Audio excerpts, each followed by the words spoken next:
আল্লাহ রাব্বুল ইজ্জত ওয়া তাআলা আমাদেরকে এই ধরাতে পাঠিয়েছেন, সৃষ্টি করেছেন কেবলমাত্র তার গোলামি করার জন্য, তার বান্দেগি করার জন্য। একজন মানুষ আল্লাহ রাব্বুল ইজ্জত ওয়া তাআলার বান্দেগি কিভাবে করবে সেটা তো মানুষ জানতো না। এজন্য অজানা মানুষগুলোকে প্র্যাকটিক্যাল শিখিয়ে দেওয়ার জন্য মুহাম্মদুর রাসূলুল্লাহ সাল্লাল্লাহু আলাইহি ওয়াসাল্লামকে আল্লাহ তাআলা এই ধরাতে নবী হিসেবে পাঠিয়েছেন। তিনি দীর্ঘ 23 বছর যাবত আল্লাহ তাআলার হুকুম কিভাবে মানতে হয়, আল্লাহ তাআলার দাসত্ব কিভাবে করতে হয়, আল্লাহর কাছে নিজেকে কিভাবে সঁপে দিতে হয়, সেই আদর্শ আমাদের জন্য রেখে গিয়েছে। এজন্য আমরা যদি মুহাম্মদুর রাসূলুল্লাহ সাল্লাল্লাহু আলাইহি ওয়াসাল্লামের উম্মতের পরিচয় দিতে চাই, আল্লাহ তাআলার গোলাম হিসেবে আল্লাহর কাছে যেতে চাই, তাহলে মুহাম্মদুর রাসূলুল্লাহ সাল্লাল্লাহু আলাইহি ওয়াসাল্লাম যে আল্লাহ তাআলার নবী ছিলেন, আমাদেরকে এটা মনে প্রাণে দৃঢ়ভাবে বিশ্বাস করতে হবে। এটা আমার আপনার ঈমানের অবিচ্ছেদ্য অংশ। মুহাম্মদুর রাসূলুল্লাহ সাল্লাল্লাহু আলাইহি ওয়াসাল্লামকে নবী না মেনে, রাসূল না মেনে আপনি মুমিন হতে পারবেন না। এজন্য মুহাম্মদুর রাসূলুল্লাহ সাল্লাল্লাহু আলাইহি ওয়াসাল্লামকে নবী হিসেবে হৃদয়ে গ্রহণ করা, এটা আমার আপনার ঈমানের অবিচ্ছেদ্য অংশ। ঈমান আনয়নের পরে মুহাম্মদ সাল্লাল্লাহু আলাইহি ওয়াসাল্লামের আনুগত্য করতে হবে, তার ইতাআত করতে হবে, মুহাম্মদ সাল্লাল্লাহু আলাইহি ওয়াসাল্লামকে অনুসরণ করতে হবে। মুহাম্মদ সাল্লাল্লাহু আলাইহি ওয়াসাল্লাম যে পথে চলেছেন, মুহাম্মদ সাল্লাল্লাহু আলাইহি ওয়াসাল্লাম যে কথা বলেছেন, মুহাম্মদ সাল্লাল্লাহু আলাইহি ওয়াসাল্লামের সেই সময় এবং বলাগুলো আমার আপনার জীবনের প্রতিটি পরতে পরতে ধারণ করতে হবে। না হয় আমি আপনি মুমিন নিজেকে দাবি করতে পারবো, কিন্তু আল্লাহর কাছে সেটা গ্রহণযোগ্য হবে না। আমাকে আপনাকে এই কথা দৃঢ়ভাবে বিশ্বাস করতে হবে, কোনো দুর্বল না, একদম দৃঢ়তার সাথে বিশ্বাস করতে হবে মুহাম্মদ সাল্লাল্লাহু আলাইহি ওয়াসাল্লাম আমার জন্য, আপনার জন্য একমাত্র ব্যক্তি, অনুকরণীয় এবং অনুসরণীয় হিসাবে।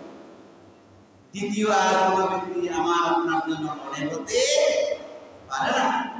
আমার আপনার জন্য একমাত্র মডেল বিশ্বনবী মুহাম্মদুর রাসূলুল্লাহ সাল্লাল্লাহু আলাইহি ওয়াসাল্লাম। আপনি যদি আল্লাহ তাআলার সন্তুষ্টি পেতে চান, মুহাম্মদ সাল্লাল্লাহু আলাইহি ওয়াসাল্লামের আদর্শকে অনুকরণ করতে হবে, অনুসরণ করতে হবে, মান্য করতে হবে।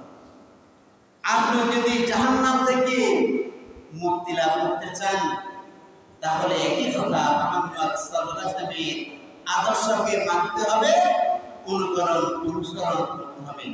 আপনি যদি জান্নাতে যেতে চান, তাহলে মুহাম্মদ সাল্লাল্লাহু আলাইহি ওয়াসাল্লামকে অনুকরণের, অনুসরণের বিকল্প আর কোনো পথ আর কোনো আদর্শ নেই। তাহলে বোঝা গেল মুক্তির একমাত্র পথ হচ্ছে মুহাম্মদ সাল্লাল্লাহু আলাইহি ওয়াসাল্লামের আদর্শের অনুকরণ এবং অনুসরণের মধ্যে। এজন্য মুহাম্মদ সাল্লাল্লাহু আলাইহি ওয়াসাল্লামের আদর্শকে অনুকরণ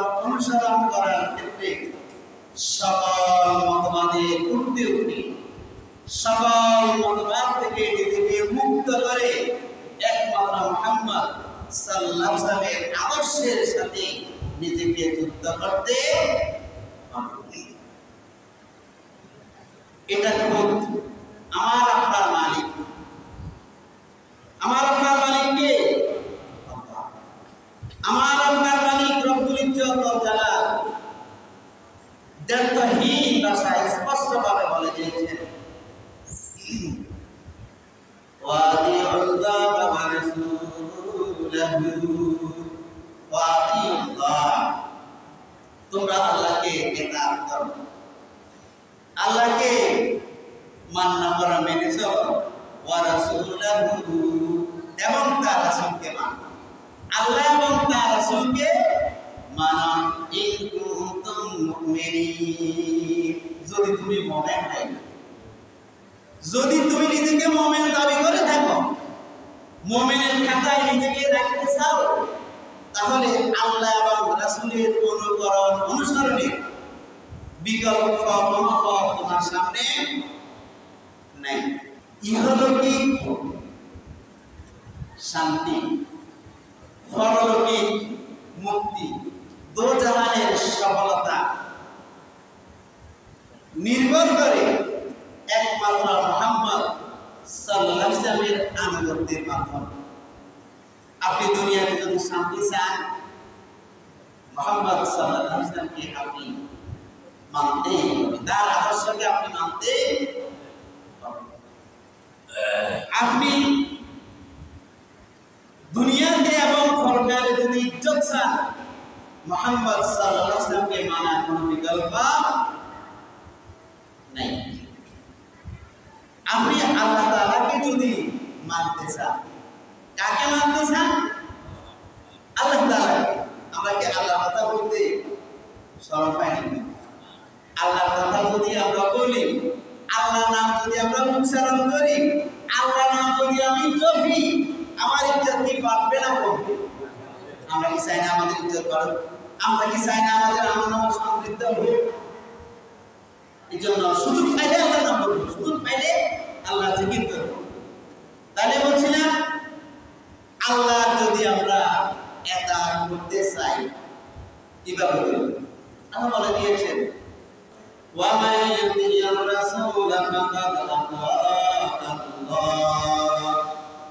যে ব্যক্তি আমার রাসূলের ইতাআত করে সে প্রকার অন্তরে আমি রব্বুল ইজ্জত ওয়াল জালালের ইতাআত করে।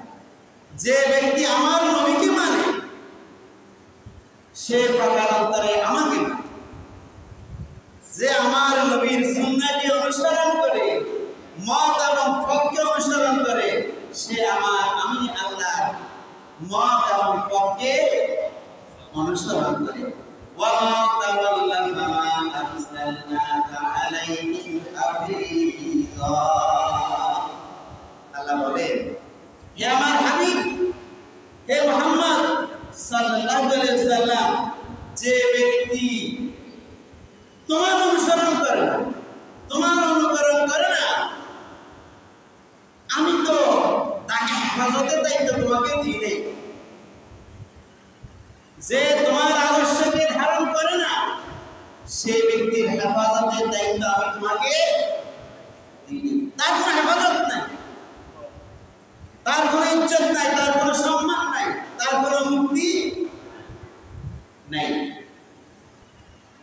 আপনি সামাজিক মুক্তি চান, রাষ্ট্রীয় মুক্তি চান, সকল ক্ষেত্রে সকল শক্তির জন্য মুহাম্মদ সাল্লাল্লাহু আলাইহি ওয়াসাল্লামের